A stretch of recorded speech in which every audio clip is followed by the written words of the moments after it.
Good morning friends, कैसे हैं आप? तो फरवरी के आसपास सरकार साल में एक बार चिंता करती है बजट की। सरकार और आम आदमी में फ़र्क ये होता है कि आम आदमी को तो हर महीने और कई बार तो हर हफ्ते और कई बार तो रोज़ चिंता करनी पड़ती है बजट की, लेकिन सरकार को सिर्फ साल में एक बार चिंता करनी पड़ती है बजट की। और 1 फरवरी को बजट पेश किया जाएगा। हमारी वित्त मंत्री बजट पेश करेंगी, तो उसके बारे में हम बात करेंगे। ये बजट गुरुकुल की पहली क्लास, इसमें हम समझने की कोशिश करेंगे कि बजट है क्या। हालांकि आप बनाते रोज हैं, आप स्टूडेंट्स हैं, आपके फादर आपको अगर 2000 पर मंथ की पॉकेट मनी देते हैं तो कोशिश होनी चाहिए कि 2000 से कम खर्च करें। सरकार और आप में फ़र्क ये है कि सरकार इनकम से ज़्यादा खर्च करके भी इज्जत के साथ रह सकती है, मगर आप स्टूडेंट हैं, हम आम आदमी हैं। अगर हम खर्च इनकम से ज़्यादा करेंगे तो इज्जत के साथ नहीं रह सकते। सरकार को बहुत तरीके से रकम मिलती है और बहुत तरीके से खर्च करना पड़ता है। तो समझने की बात यह है कि 1 फरवरी को जो बजट पेश होगा वो अगले साल के लिए होगा, यानी 1 फरवरी 2023 को जो बजट पेश होगा वो 2023-24 के लिए होगा, यानी कि 1 अप्रैल 2023 से 31 मार्च 2024 के लिए जो बजट दस्तावेज पेश होगा उसके बारे में हम जानने और समझने की कोशिश करेंगे। सर हाँ शौर्य, बोलो। सर, कई बार ऐसा होता है हमारे पास खर्चे ज़्यादा होते हैं और पैसे इतने होते नहीं हैं। ओ भाई, तुम तो बहुत अच्छे बच्चों। कई बार होता है, मेरे साथ तो हर बार होता है। एप्पल फ़ोन खरीदने का खर्चा करने का मन है और चाइनीज़ फ़ोन खरीदने के पैसे हैं। भाई सबके साथ होता है, लेकिन हमारे और सरकार के बीच फ़र्क ये है कि सरकार अफोर्ड कर सकती है। कितना भी खर्च कर ले, खर्च ही करती जाए, कोई कमी नहीं होती। लेकिन अगर आप इनकम कम है और खर्चे ज़्यादा हैं, अपने फ्रेंड से मांगने निकलेंगे और लगातार मांगेंगे तो फ्रेंड्स या तो खुद भाग जाएंगे या आपको भगा देंगे। इन दोनों एक बड़ा वीडियो वायरल हो रहा है पाकिस्तान के प्राइम मिनिस्टर का, वो भी सरकार हैं। वो कह रहे हैं साहब कि मैं जिस देश में जाता हूँ जाते ही कहता हूँ कि मैं कुछ मांगने नहीं आया, मेरी मजबूरी है, मैं मांगने नहीं आया। दिक्कत वहाँ क्या है कि वहाँ सरकार आदमियों की तरह सोचती है और खर्च सरकार की तरह करती है। 1000 करोड़ खर्च करने हैं, कमाई 200 करोड़, तो एक ना एक दिन आपको दिवालिया होना ही है।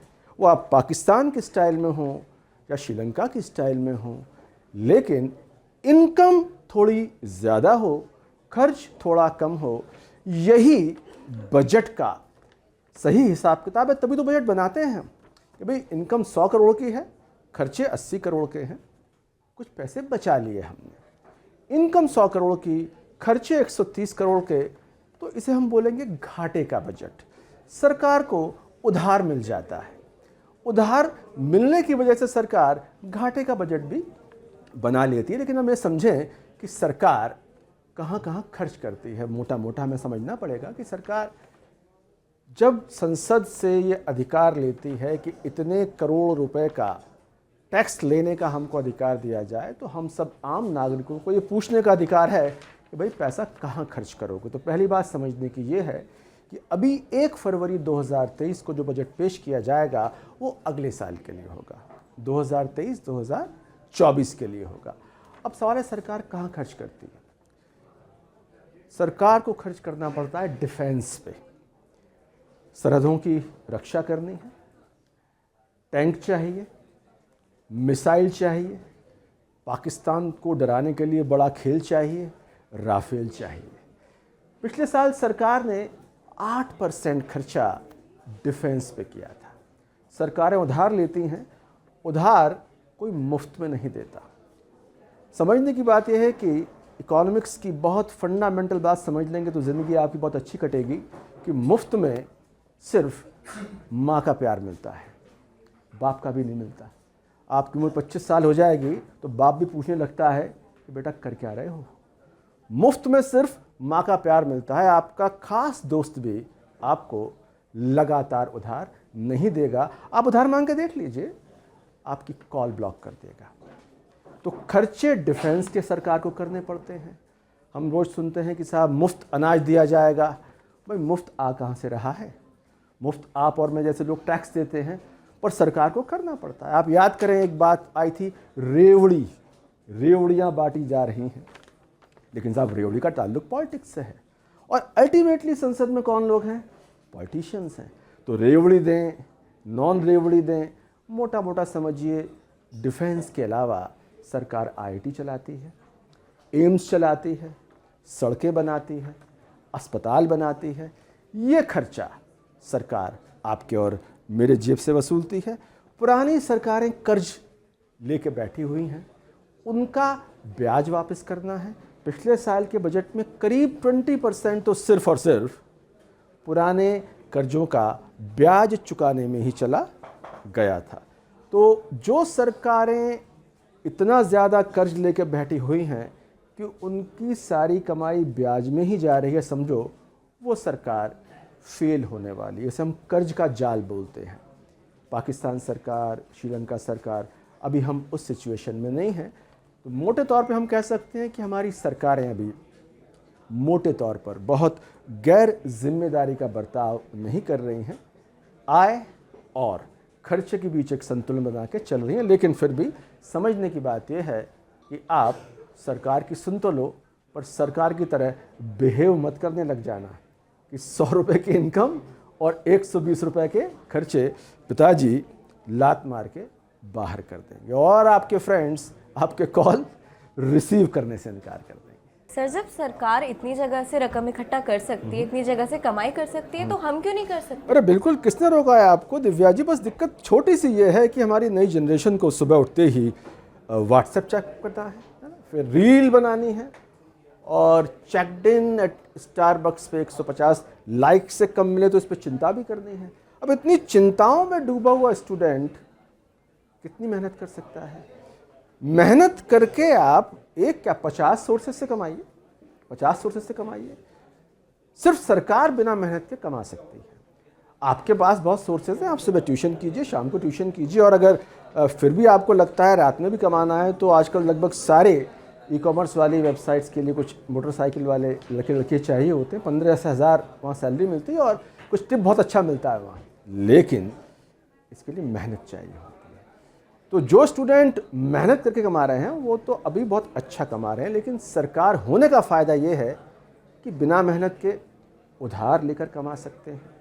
हमारे पास पुरानी कंपनियां हैं, उन्हें बेचकर कमा सकते हैं। बीच साल में हम बता सकते हैं साहब कि जो पैसे आपसे लिए थे वो कम पड़ रहे हैं, थोड़े से और पैसे ले लो। हम छापा मार के कमा सकते हैं। हमें लगता है कि कुछ लोग कर कम दे रहे हैं, उन्हें डायरेक्टली या इनडायरेक्टली डरा के धमका के कमा सकते हैं। तो आप देखेंगे हमारा टैक्स कलेक्शन बूम कर जाता है। तो डराने धमकाने का ऑप्शन आपके पास नहीं है जब तक कि आप गुंडे ना हो, है ना। तो सरकार डरा के धमका के कमा सकती है, क्योंकि इस बात का कानूनी अधिकार उसे संसद ने दिया है।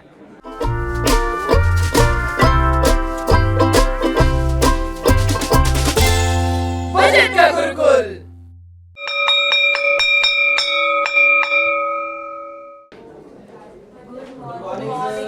सो गुड मॉर्निंग फ्रेंड्स, क्या हाल चाल है आपके?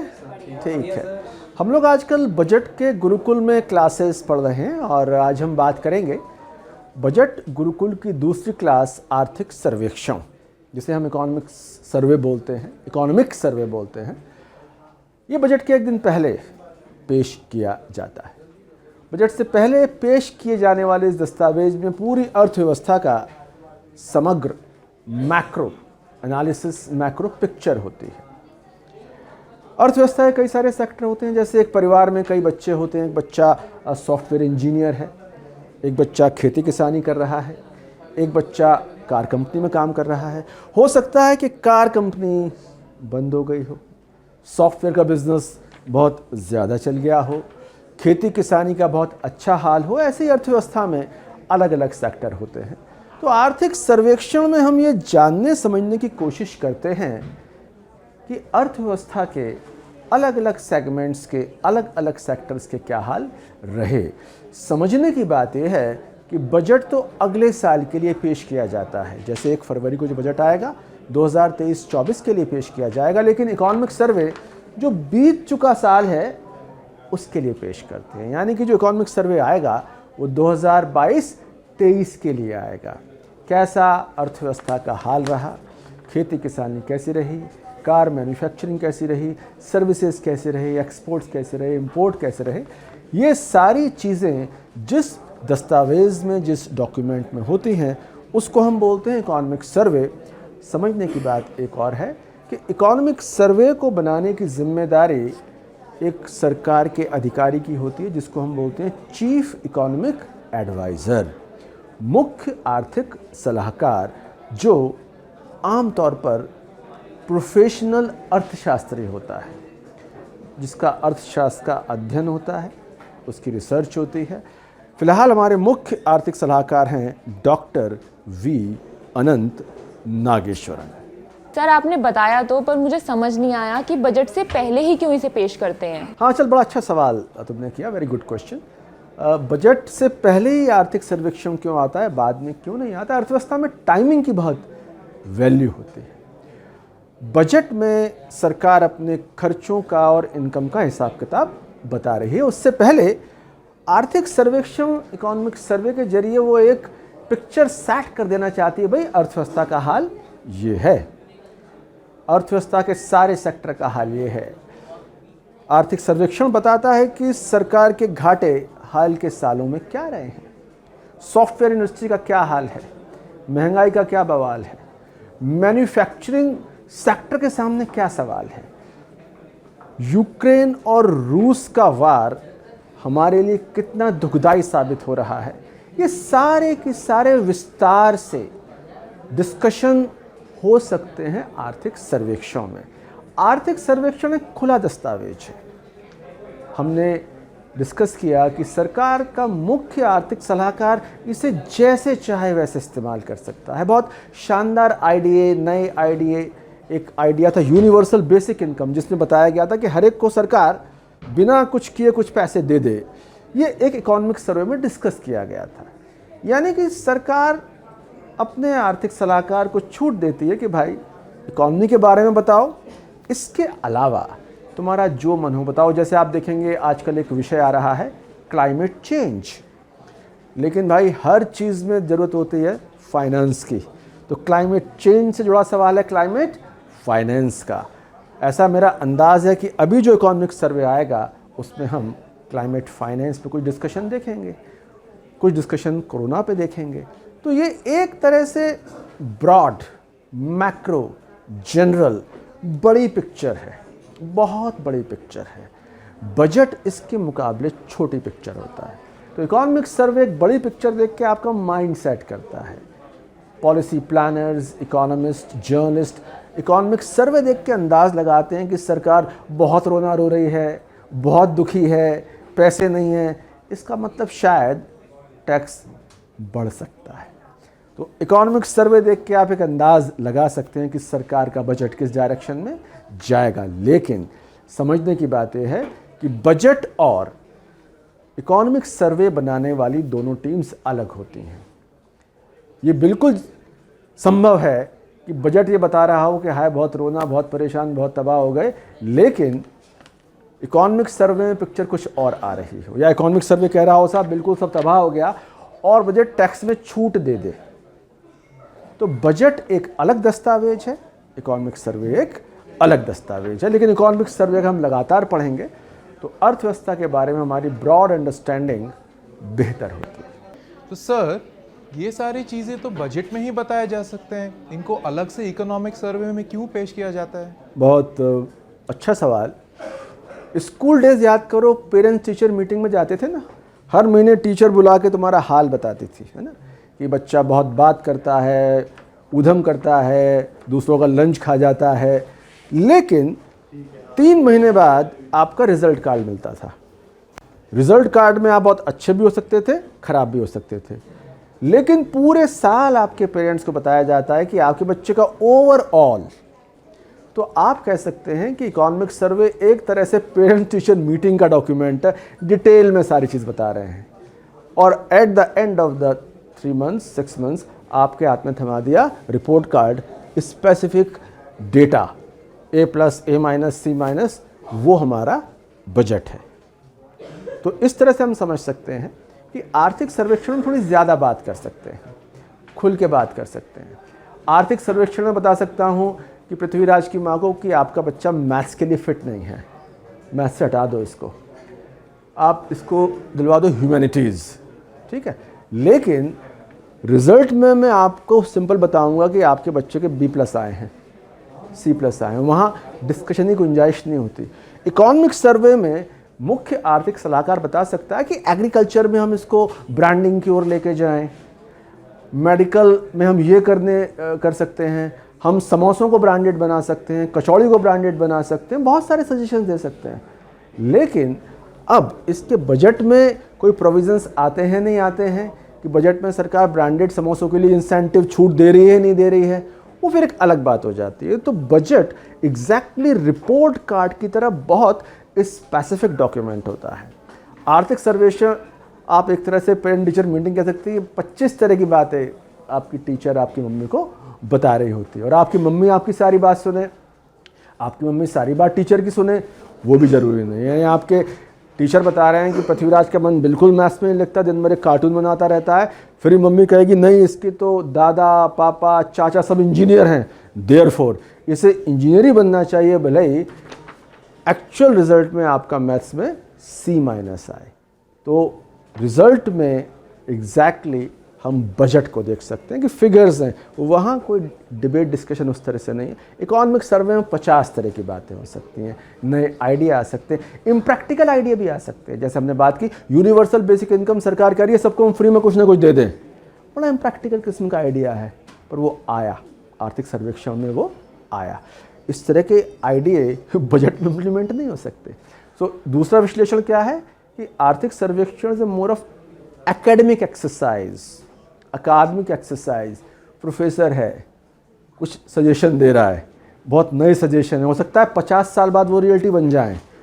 बजट में उस तरह की चीज़ें नहीं है, भैया इतनी इनकम, इतना खर्चा, इतना घाटा, इतना यहाँ, इतना वहाँ।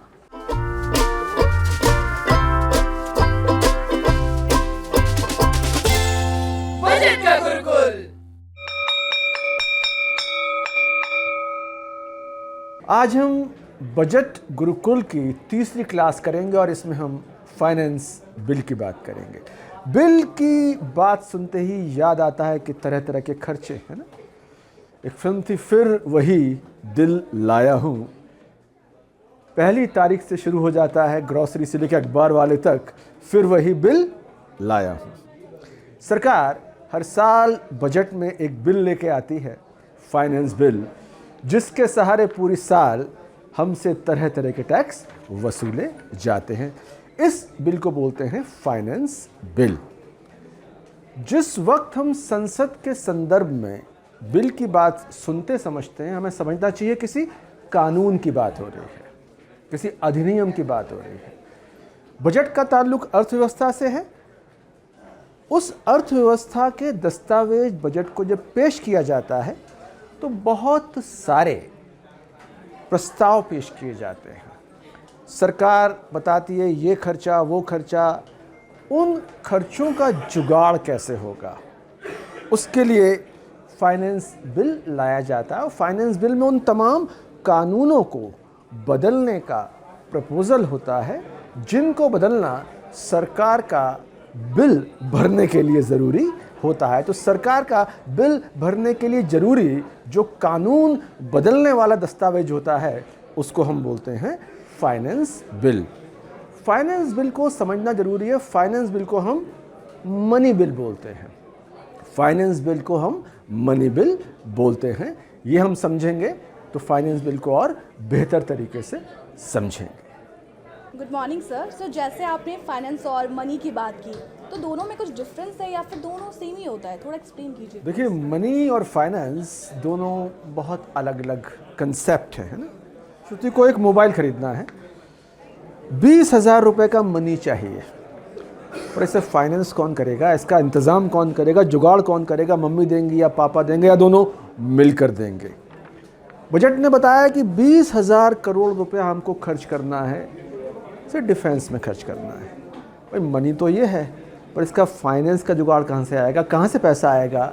इतना इनकम टैक्स से आएगा, इतना कस्टम से आएगा, कितना कस्टम से, कितना इनकम टैक्स से, जब वो पैसा कहाँ से किस मद से आएगा, इसका पूरा हिसाब किताब वो मिलता है हमको फाइनेंस बिल में। तो फाइनेंस बिल को हमें एक तरीके से और समझना चाहिए। फाइनेंस बिल को कॉन्स्टिट्यूशनली, संवैधानिक दृष्टि से हम बोलते हैं मनी बिल। मनी बिल का मतलब क्या होता है?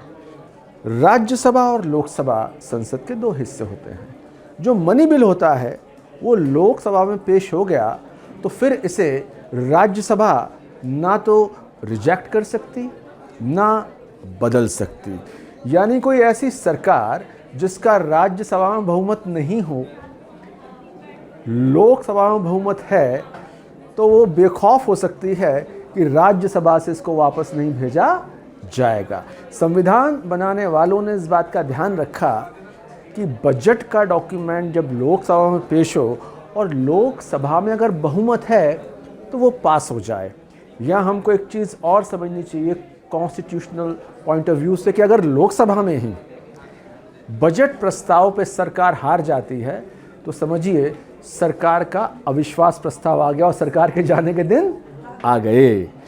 तो मनी बिल को सिर्फ लोकसभा से पारित होने की ज़रूरत है। डिस्कशन सब जगह हो सकता है, पर राज्यसभा ये नहीं कह सकती कि साहब इसको हम रिजेक्ट करते हैं या इसमें चेंजेस करके भेजिए। तो इस तरह से हम कह सकते हैं कि संविधान में इसको मनी बिल की तरह ट्रीट करके संविधान चाहता है कि लोकसभा में इसके फैसले मूलतः होने चाहिए। तो सर, ये बजट एक इकोनॉमिक चीज़ होती है, तो इसमें कानून बदलने की बात कहाँ से आ गई? देखिए पृथ्वीराज, हम लोग सांस भी किस तरह से लें इसके बारे में कानून है। हर चीज़ कानून से चलती है। सरकार और गुंडे में एक फ़र्क होता है। गुंडा चाकू या रिवॉल्वर दिखा के आपकी जेब से पैसा निकालता है, सरकार कानून दिखा के आपकी जेब से पैसा निकालती है। जैसे इनकम टैक्स एक्ट के तहत हो सकता है पिछले साल आप पे टैक्स लगता हो 20%, सरकार कह रही है इस बार 20 नहीं 30% देना है, तो इनकम टैक्स एक्ट में चेंज करना पड़ेगा। कस्टम की रेट अगर बढ़ाई जाती है, आयात शुल्क बढ़ाया जाता है, तो रेट में चेंज करना पड़ेगा। तो रेट में चेंज का मतलब क्या हुआ? कस्टम एक्ट बदलेगा, इनकम टैक्स एक्ट बदलेगा।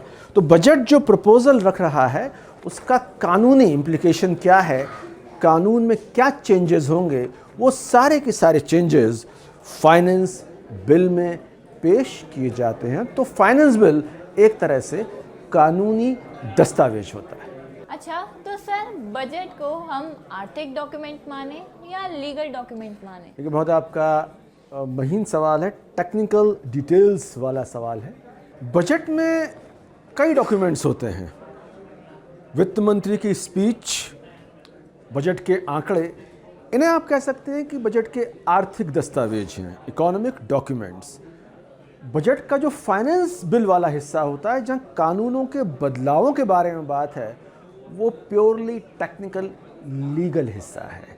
समग्र बजट को कह सकते हैं हम, ये इकोनॉमिक लीगल डॉक्यूमेंट है, फाइनेंस बिल लीगल डॉक्यूमेंट है, बाकी सारे इकोनॉमिक डॉक्यूमेंट्स हैं। हमें एक चीज़ और समझनी चाहिए, हम सब विद्यार्थी अर्थशास्त्र के हैं, लेकिन भारत में हर चीज़, लगभग हर चीज़, जिस कुर्सी पे आप बैठी हैं उसका साइज़ कितना हो, कैसा हो, ये भी कानून से तय होता है।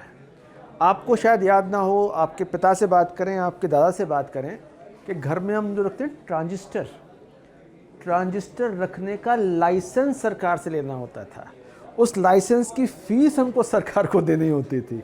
सरकार कहती थी कि इस रेडियो में, ट्रांजिस्टर में जो गाने आ रहे हैं वो हवाओं से आ रहे हैं। हवा किसकी? सरकार की। तो सरकार का हक है कि उस हवा की फ़ीस वसूल ले। लेकिन धीमे धीमे ये कानून ढीले हुए, उदार हुए।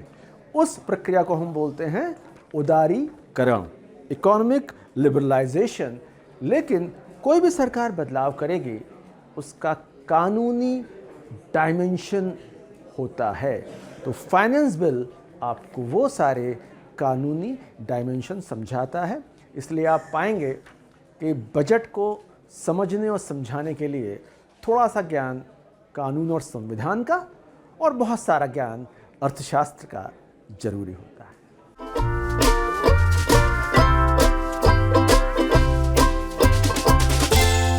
बजट का गुरुकुल। गुड मॉर्निंग फ्रेंड्स, कैसे हैं आप? Good morning sir.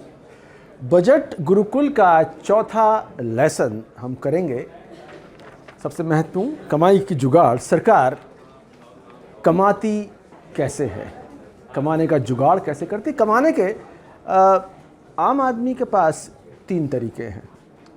मेहनत करके कमा लें, कुछ काम धंधा कर लें, या फ्रेंड से कुछ उधार ले लें, या चक्कू लेके निकल पड़ें और चक्कू रिवॉल्वर से कुछ पैसा कमा लें।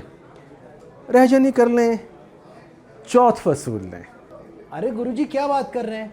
चौथ तो गुंडे वसूलते हैं। भाई बात दरअसल क्या है कि चौथ को आप थोड़ा सा हिस्टोरिकल पर्सपेक्टिव में समझें। चौथ हमेशा गुंडे नहीं वसूलते। वसूलने वाला हर व्यक्ति गुंडा नहीं होता।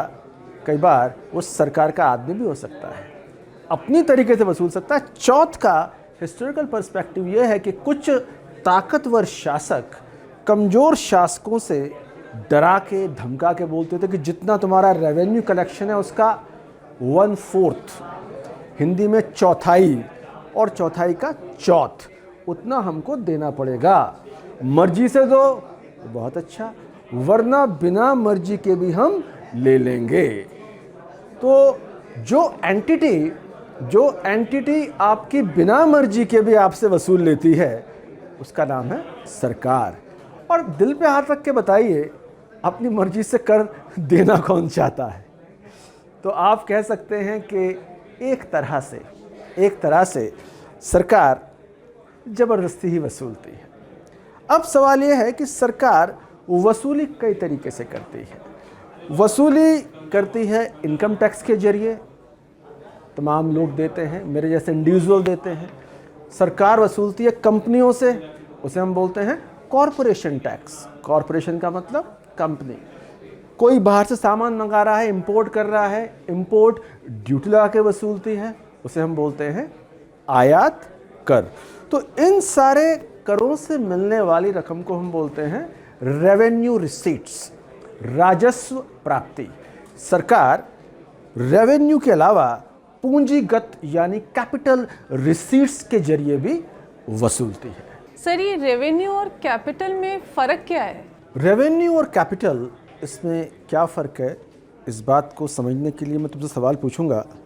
तुम शराब तो नहीं पीती? अच्छी लड़कियों जानता हूँ तुम शराब नहीं पीती, लेकिन फिर भी मुझे सवाल पूछना ज़रूरी इसलिए था कि मैं तुम्हें समझाना है रेवेन्यू और कैपिटल में क्या फ़र्क होता है। तुम बहुत अच्छी बच्चियों, कॉलेज के बाद ट्यूशन्स करती हो, हर महीने 10,000 रुपये पर मंथ कमाती हो ट्यूशन से। जनवरी, फरवरी, मार्च, अप्रैल, हर महीने 10,000 रुपये मिल रहा है। इसे हम बोलेंगे रेवेन्यू इनकम। सपोज़ तुमने शराब पीना शुरू किया, शराब की आदत पड़ गई, ट्यूशन से कोई कमाई हो नहीं रही, शराब की तलब है, अपना मोबाइल बेच दिया। मोबाइल तुम्हारी संपत्ति थी, संपत्ति तुमने बेच दी, उससे जो तुम्हें पैसा मिलेगा उसे हम बोलेंगे कैपिटल रिसीट्स। सरकारें बहुत खर्च करती हैं और घाटे का नशा इस कदर हो जाता है कि उनको अपनी संपत्तियां बेचनी पड़ती हैं। पाकिस्तान सरकार पाकिस्तान दूतावास की इमारतें बेच रही है, पाकिस्तान के एयरपोर्ट बिक रहे हैं। रेवेन्यू है नहीं, कहीं से इनकम नहीं आ रही है, तो संपत्तियां बिक रही हैं। हमने अगर संपत्ति बेचकर दूसरी संपत्ति खड़ी की तो अच्छा मान सकते हैं। आजकल सर्दी बहुत पड़ रही है, हमने मोबाइल बेच के हमने पार्टनरशिप में चाय की दुकान लगा ली, नीचे 100 रुपये की चाय बेची, मोबाइल बेचा 10,000 का, हमने खड़े कर दिए 20,000 रुपये, संपत्ति बेच के हमने ज़्यादा पैसे कमाए। तो ये कैपिटल रिसीट बहुत अच्छी कैपिटल रिसीट है। हम कमाते धमाते कुछ नहीं हैं, घड़ी बेच रहे हैं, कार बेच रहे हैं, मकान बेच रहे हैं, इससे जो पैसा आ रहा है उसको हम बोलेंगे कैपिटल रिसीट। और हर महीने कुछ अर्न कर रहे हैं मेहनत करके, उसे हम बोलेंगे रेवेन्यू रिसीट। अच्छा, तो सर इसमें क्वालिटी वाली कमाई कौन सी होती है? कैपिटल वाली या फिर रेवेन्यू वाली? शौर्य, बहुत अच्छा सवाल है। रेवेन्यू की इनकम बेटर या कैपिटल वाली इनकम बेटर? पूंजीगत प्राप्तियां बेटर, राजस्व बेटर?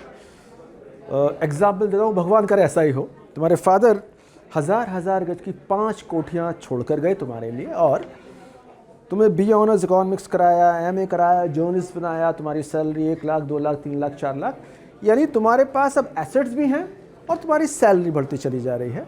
फिर वन फाइन डे तुम सोचते हो यार मेरे रिक्वायरमेंट के लिए सिर्फ 1 घर काफ़ी है, 4 तुम बेच देते हो, और उस 4 को बेच के तुम म्यूचुअल फंड शेयर्स में इन्वेस्ट कर देते हो, एसेट्स बेच के नई एसेट्स बना ले, और रेगुलर पर मंथ तुम्हारे पास आ रहा है। उस केस में वो 4 कोठियों की सेल खराब नहीं है। दूसरा एग्जाम्पल, तुम सोचते हो यार कि बाप तो 5 कोठी छोड़ के चले गए, करना क्या? तुम दिन रात अपना मस्ती की पाठशाला में रहते हो, पढ़ते पढ़ते कुछ नहीं हो। धीमे धीमे हमारे बुजुर्ग कहते हैं कि कुआं कितना भी गहरा हो, लगातार पानी खींचोगे तो वो खाली हो जाएगा। इसलिए तुम देखोगे कि कितनी बड़ी एसेट्स हों, अगर नए रेवेन्यू के सोर्सेज जनरेट नहीं होंगे तब सिर्फ आप कैपिटल वाली इनकम पे बेस नहीं कर सकते। आप अपनी संपत्ति बेचो, बेचने में कोई हर्जा नहीं है, पर उस संपत्ति को बेचने का एक कारण ये हो सकता है कि साहब अब उसकी ज़रूरत ही नहीं है, आपने उस संपत्ति को कैश में कन्वर्ट किया, कहीं और लगा दिया। तो आइडियल तो ये है कि रेवेन्यू लगातार आता रहे, बढ़ता रहे, और जो संपत्तियां, जो कंपनियां, जो चीज़ें अब हमें लगता है वो सरकार हो या व्यक्ति हो कि अब उनका इस्तेमाल नहीं है, उसको बेच के कैश में कन्वर्ट करें और उनको हम बेहतर जगह इस्तेमाल करें।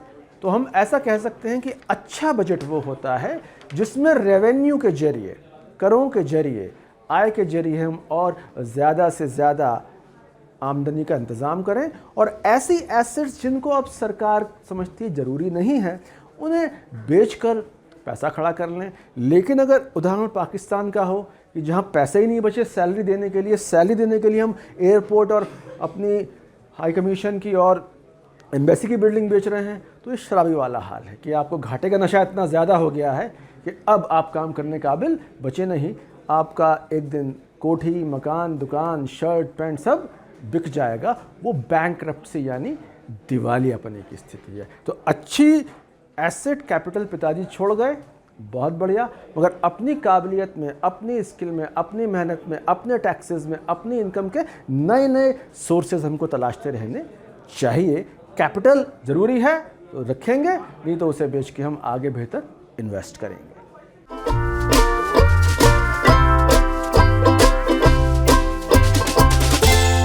बजट का गुरुकुल। हेलो फ्रेंड्स, कैसे हैं आप? शुरू करते हैं। बजट गुरुकुल का 5वां लेसन, विनिवेश डिसइन्वेस्टमेंट क्या है। हमने बात की थी कैपिटल रिसीट्स की, पूंजीगत कमाई की। हमने क्या बात की थी?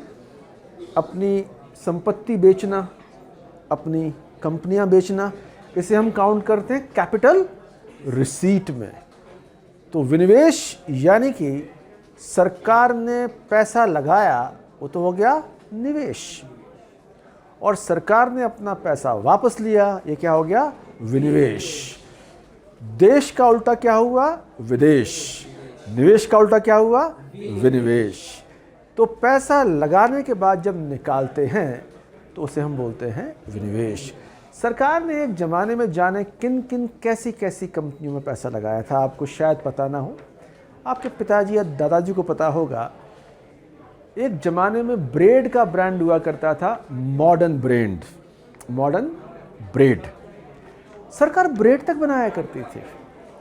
1965 में एक कंपनी खोली गई, उसका काम क्या था? ब्रेड बनाना। सरकार को जब ऐसा लगा कि सरकार के करने के लिए ब्रेड बनाने से ज़्यादा महत्वपूर्ण काम है, तो सरकार ने ब्रेड की कंपनी बेच दी। 1965 में जब कंपनी बनी तब हमने कहा निवेश, और 2000 में वो कंपनी बेच दी गई, तो वो क्या हुआ? विनिवेश।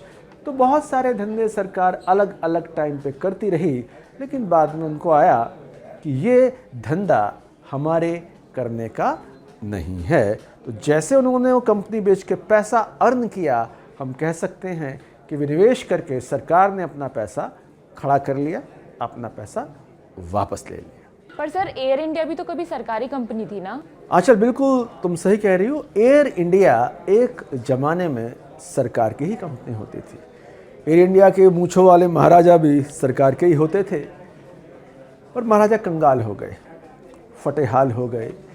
हाल ये हुआ कि महाराजा के पास अपने एम्प्लॉयज़ की सैलरी के पैसे भी नहीं हुआ करते थे, और सरकार को ये समझ में आया कि हवाई जहाज़ चलाने से ज़्यादा और ज़रूरी भी काम है सरकार के लिए। तो उन्होंने कहा साहब कि अब हमें एयर इंडिया नहीं चलानी, और अब एयर इंडिया सरकार की नहीं है, वो अब टाटा समूह की कंपनी है। लेकिन एक वक्त ये महाराजा सरकारी हुआ करते थे। लेकिन समझने की बात यह है कि विनिवेश करना इतना आसान नहीं है। जैसे एयर इंडिया को बेचना इतना आसान नहीं था। आप लोग दिल्ली में आप देखें कि कुछ लोगों के पास अभी MTNL के फ़ोन हैं, सरकारी कंपनी के फ़ोन हैं, और बाकियों के पास एयरटेल के, वोडाफोन के, रिलायंस जियो के फ़ोन हैं।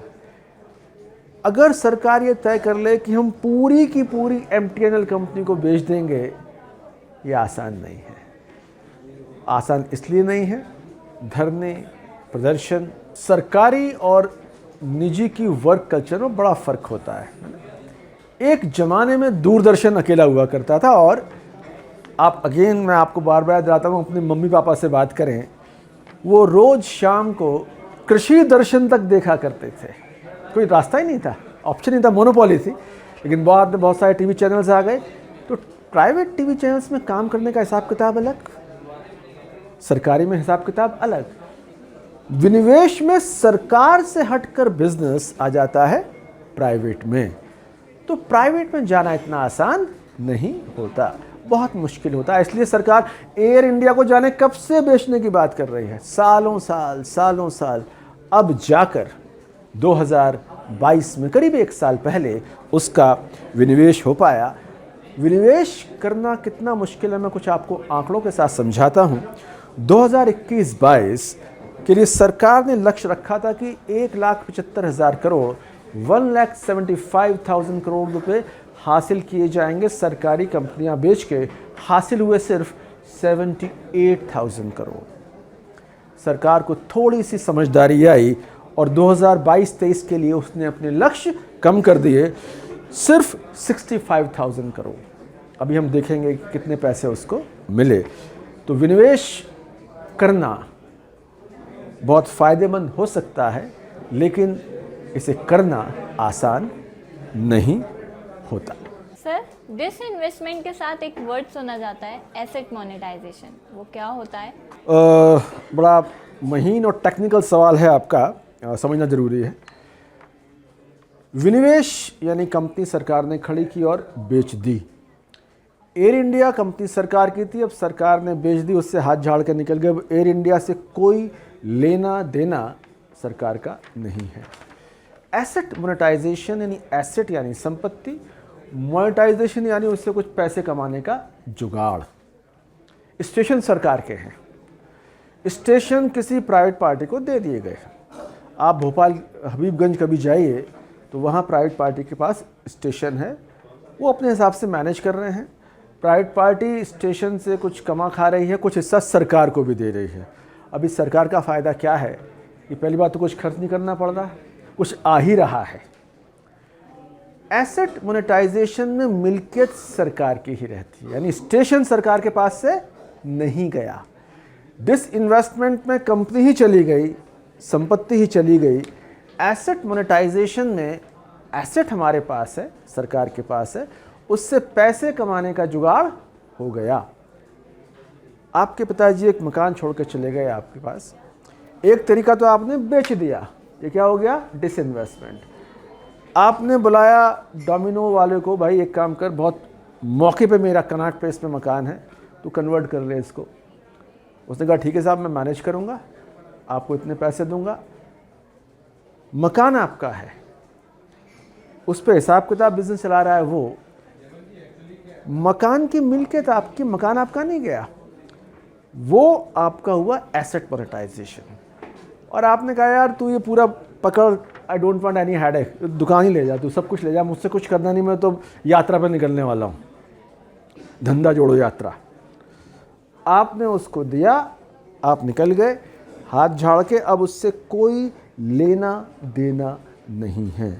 एयर इंडिया से कोई लेना देना सरकार का नहीं, ये क्या हुआ, विनिवेश। लेकिन हबीबगंज समेत सारे स्टेशनों से सरकार का लेना देना है, मिल्कियत सरकार की। उससे पैसे कमाने के जुगाड़ तरह तरह से तलाश लिए गए हैं।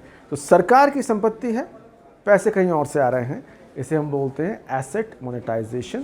सो पैसे तो आ रहे हैं संपत्ति से, पर मिल्कियत नहीं जा रही, ये आएगा एसेट मोनेटाइजेशन।